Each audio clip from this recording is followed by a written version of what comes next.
Nghệ thuật tự yêu bản thân. Ta có yêu bản thân và tâm hồn của mình đủ nhiều không? Để sống một cuộc sống hạnh phúc, tích cực và trọn vẹn, ta cần nắm vững nghệ thuật yêu bản thân. Đó là một sự thay đổi thú vị, một sự thay đổi để yêu thương và chấp nhận bản thân mình. Trong quá khứ, có lẽ ta đã sống với niềm tin rằng ta không đủ đầy, ta là vô giá trị. Ta muốn hòa nhập và được yêu thương, và ta chắc chắn đã được yêu thương, nhưng ta không biết làm thế nào để thật sự yêu bản thân mình, nên ta không bao giờ có thể cảm nhận được hoàn toàn tình yêu của người khác. Ta không biết đó là Thượng Đế, số phận, vũ trụ, tạo hóa, linh hồn, trực giác, Đức Phật hay là gì đi chăng nữa. Tất cả các con đường đều dẫn đến cùng một thứ, nhưng bất cứ điều gì ta đặt tên cho nó, tất cả chúng ta đều may mắn được sống ngay bây giờ. Cuộc đấu tranh cân bằng. Không chỉ cơ thể và tâm trí của ta làm ta ngạc nhiên, mà ta còn cảm thấy rằng ta có một la bàn bên trong chỉ cho ta đi đúng hướng. Có rất nhiều điều khác nhau mà ta có thể quyết định làm. Một số được chấp nhận hơn những thứ khác. Ta phải có trách nhiệm kết hợp ý chí tự do, tự chủ và làm những gì đẹp nhất. Điều gì đến từ tình yêu? Nếu ta yêu thương người này vô điều kiện, ta sẽ đối xử với họ như thế nào? Tầm quan trọng của tình yêu bản thân. Nghe có vẻ dễ dàng, nhưng ta đã đấu tranh với điều này. Điều gì sẽ xảy ra nếu ta không cảm thấy mình xứng đáng được đối xử tốt như vậy?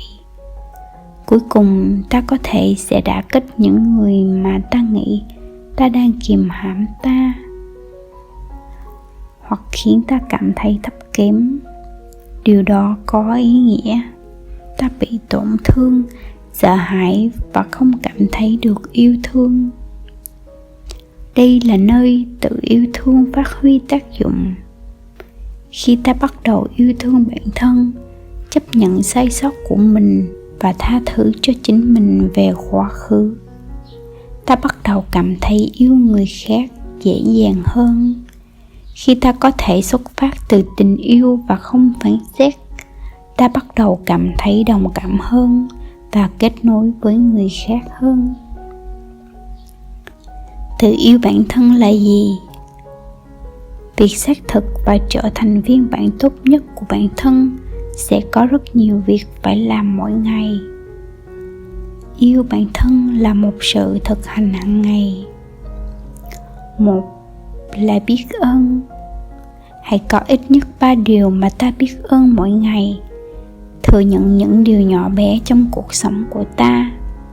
Ta càng tập trung vào những gì chúng ta có, ta càng quên đi những gì ta không có. 2. Luôn hiện diện. Giữ ý thức hiện tại trong khoảnh khắc. Hãy hiện hữu, hãy sống trong hiện tại, tận hưởng từng khoảnh khắc của hiện tại. 3. Điều gì là tốt nhất trong thời điểm này?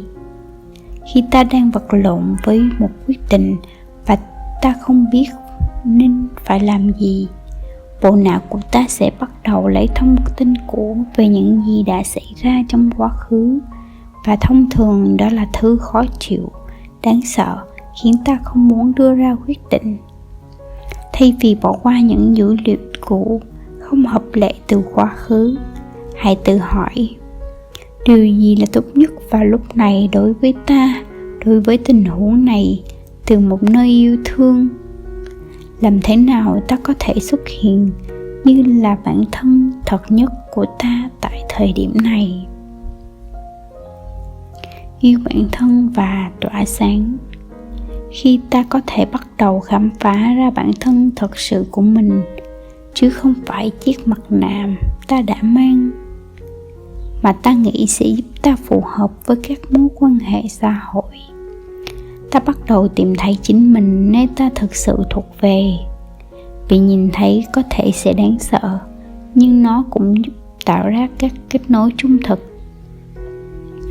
Bằng cách từ từ yêu bản thân mỗi ngày, ta bắt đầu kết nối lại và khám phá lại chính mình một lần nữa.